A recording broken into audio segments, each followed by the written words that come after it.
ഉയിർപ്പുകാലം 3-ാം ഞായർ. വിശുദ്ധ യോഹന്നാൻ എഴുതിയ സുവിശേഷം 14-ാം അധ്യായം 1 മുതൽ 14 വരെയുള്ള വാക്യങ്ങളുടെ വിശകലനം.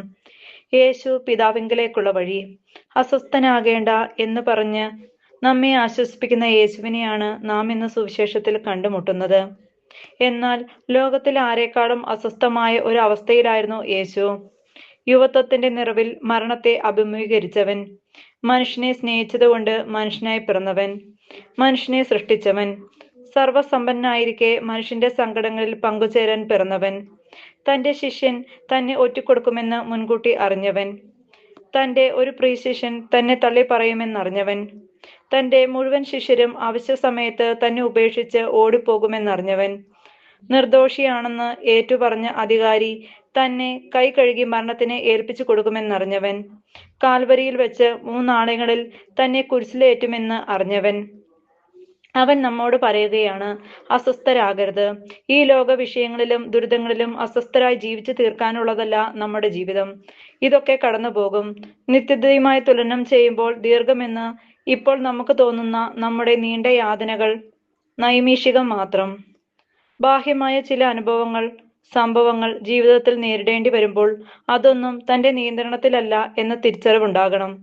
അതിനെ ധീരതയോടെ നേരിടുക തന്നെ വേണം. ബുദ്ധിപൂർവം കൈകാര്യം ചെയ്താൽ ചിലതെല്ലാം മാറി മറിയാം. ഒരു മാർഗം അടഞ്ഞാൽ മറ്റൊരു മാർഗം തേടണം. മനുഷ്യൻ വിചാരിച്ചാൽ മാറ്റിമറിക്കാൻ കഴിയാത്തതായി ഒന്നുമില്ല. പക്ഷേ ഒരിക്കലും മാറ്റാൻ കഴിയാത്ത ചില ദുർവിധികളും നമ്മെ പിന്തുടരുന്നുണ്ട്. ഉദാഹരണം, ചികിത്സ ചെയ്തിട്ടും ഭേദമാകാത്ത ചില മാറാരോഗങ്ങൾ പിടിപെട്ടാൽ അതിനെ അംഗീകരിക്കാതെ അസ്വസ്ഥപ്പെട്ടതുകൊണ്ട് എന്ത് പ്രയോജനം? അത് അംഗീകരിക്കുക തന്നെ വേണം. ദൈവമായിരുന്നിട്ടും തന്റെ ഭാഗധേയം എന്തെന്ന് തിരിച്ചറിഞ്ഞ് യേശു എത്ര സൗമ്യതയോടെയാണ് അതിനെ അംഗീകരിക്കുന്നതും അഭിമുഖീകരിക്കുന്നതെന്നും നമുക്ക് ധ്യാനിക്കാം. മരണത്തിന്റെ മുമ്പിൽ പോലും അവൻ പതറുന്നില്ല. ഈ സത്യം നമ്മെ പഠിപ്പിക്കുവാനാണ് സ്വർഗം വിട്ട് അവൻ ലോകത്തിലേക്ക് വന്നത്. പഠിപ്പിക്കുക മാത്രമല്ല, സഹനത്തിന്റെ പാരമ്യത്തിലും ദൈവേഷ്ടത്തിന് സ്വയം വിട്ടുകൊടുത്ത് സ്വസ്ഥമായി ശാന്തമായി എല്ലാം നേരിട്ടു. നാം എല്ലാം വന്നത് ദൈവത്തിൽ നിന്നാണ്, ദൈവത്തിലേക്ക് തന്നെ ഒരിക്കൽ പോകേണ്ടവരാണ് എന്ന് ചിന്തിച്ചാൽ ഈ ലോകത്തിലെ അസ്വസ്ഥതകളെല്ലാം നൈമിഷികമാണെന്ന് നാം അംഗീകരിക്കും. താൻ ദൈവത്തിൽ നിന്ന് വരികയും ദൈവത്തിലേക്ക് പോവുകയും ചെയ്യുന്നുവെന്നും യേശു അറിഞ്ഞു. മരണത്തിന്റെ മുമ്പിലും അവന്റെ ശാന്തതയുടെ രഹസ്യം ഈ തിരിച്ചറിവായിരുന്നു. ദുർഘടകം പിടിച്ച ഒരു ജെറീക്കോ യാത്രയാണ് നമ്മുടെ ജീവിതം. എപ്പോൾ വേണമെങ്കിലും അപകടമുണ്ടാകാം, ശത്രുവിന്റെ ആക്രമണമുണ്ടാകാം, കയ്യിലുള്ളതെല്ലാം കൊള്ളയടിക്കപ്പെടാം, അർദ്ധപ്രാണനാക്കി വഴിയിൽ വലിച്ചെറിയപ്പെടാം. ആ സമയം പലരും നമ്മെ കാണാത്ത മട്ടിൽ മുഖം തിരിച്ചു പോയിട്ടുണ്ടാകാം. ചിലപ്പോൾ ഏതെങ്കിലും സമരിയക്കാരൻ നമുക്ക് സഹായഹസ്തം നീട്ടിയേക്കാം. ഭാഗ്യമുണ്ടെങ്കിൽ അപകടമൊന്നും കൂടാതെ ലക്ഷ്യസ്ഥാനത്തിൽ എത്തിച്ചേർന്നിട്ടുമുണ്ടാകാം. ഇതൊക്കെ ജീവിതത്തിലെ അനിവാര്യമായ നിമിഷങ്ങളാണ്. അതിനിടയിൽ ആശ്വാസമേകുന്ന കുളിർക്കാറ്റും അരുവികളും മറ്റും, ചിലപ്പോൾ മുൾപടർപ്പും കുന്നും മലകളും കല്ലും മുള്ളും കയറ്റങ്ങളും ഇറക്കങ്ങളുമൊക്കെ ഉണ്ടാകാം. ജനിച്ചു പോയാൽ ക്ലേശകരമായ ഈ യാത്ര പൂർത്തിയാക്കുക തന്നെ വേണം. ദൈവാശ്രയ ബോധം ഉള്ളവന് തിക്താനുഭവങ്ങളൊന്നും ബാധിക്കുകയില്ല. നാളെ ദൈവം എനിക്കായി നല്ലൊരു ജീവിതം ഒരുക്കി വെച്ചിട്ടുണ്ട് എന്ന വിശ്വാസം എത്ര ആശ്വാസദായകമാണ്. ഞാൻ ആദ്യം പോയി നിങ്ങൾക്ക് സ്ഥലം ഒരുക്കി കഴിയുമ്പോൾ ഞാൻ ആയിരിക്കുന്നിടത്ത് നിങ്ങളും ആയിരിക്കേണ്ടതിന് ഞാൻ വീണ്ടും വന്ന് നിങ്ങളെയും കൂട്ടിക്കൊണ്ടുപോകും.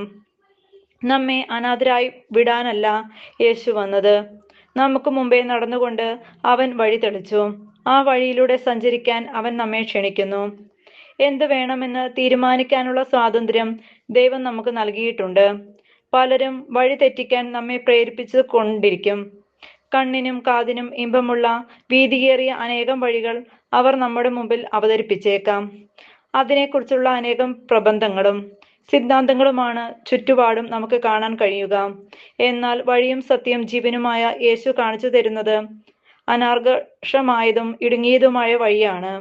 സുഖപ്രദവും വീതിയേറിയതും കണ്ണഞ്ചിപ്പിക്കുന്നതും ഏറെ ആകർഷകവുമായ വഴികൾ അവസാനം അവസാനിക്കുക നാശത്തിന്റെ അഗാധ ഗർത്തത്തിലായിരിക്കും. ആ വഴികൾ ഒരുക്കി വച്ചിരിക്കുന്നത് സാത്താനാണ്. അവനെ ഭയപ്പെടണം.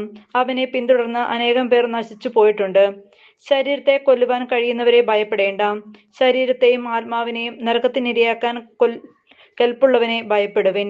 അവനിൽ നിന്നും സകല ജനതകളെയും മോചിപ്പിക്കാനാണ് യേശു വന്നത്. എന്നാൽ അവനെ തിരിച്ചറിയാൻ ശിഷ്യന്മാർ പോലും പരാജയപ്പെട്ടു. ഇത്രനാൾ ഞാൻ നിങ്ങളോടുകൂടെ ഉണ്ടായിരുന്നിട്ടും പീലിപ്പോസേ, നീ എന്നെ അറിഞ്ഞില്ലേ? അല്ലെങ്കിൽ പ്രവൃത്തികൾ മൂലമെങ്കിലും വിശ്വസിക്കുവിൻ. ഒരു പുഴുവിന്റെ അസ്തിത്വം മാത്രമുണ്ടായിരുന്ന മനുഷ്യനെ ദൈവപുത്രസ്ഥാനത്തേക്ക് ഉയർത്താനും ദൈവിക പ്രവൃത്തികൾ ചെയ്യാൻ മാത്രം സജ്ജമാക്കുവാനുമാണ് യേശു വന്നത്. ഇനി അവിടുന്ന് പിതാവിന്റെ അടുക്കിലേക്ക് പോകുന്നതുകൊണ്ട് അവനിൽ വിശ്വസിക്കുന്നവരെല്ലാം അവനോട് ചോദിച്ചാൽ യേശു ചെയ്തതിനേക്കാൾ വലിയവയും ചെയ്യാൻ ദൈവം ഇടയാക്കും എന്ന് അവൻ വാഗ്ദാനം ചെയ്യുന്നു. അതുമൂലം നാമല്ല, യേശു തന്നെയാണ് ലോകത്തിൽ മുമ്പിൽ മഹത്വപ്പെടുക. സർവനാമങ്ങൾക്കും ഉപരിയായ നാമം യേശുനാമമാണ്. ഇത് യേശുവിന്റെ നാമത്തിന്റെ മുമ്പിൽ സ്വർഗത്തിലും ഭൂമിയിലും പാതാളത്തിലുമുള്ള സകലരും മുട്ടുമടക്കുന്നതിന് വേണ്ടിയും യേശു ക്രിസ്തു കർത്താവാണെന്ന് പിതാവായ ദൈവത്തിന്റെ മഹത്വത്തിനായി എല്ലാ നാവുകളും ഏറ്റുപറയുന്നതിനും വേണ്ടിയാണ്.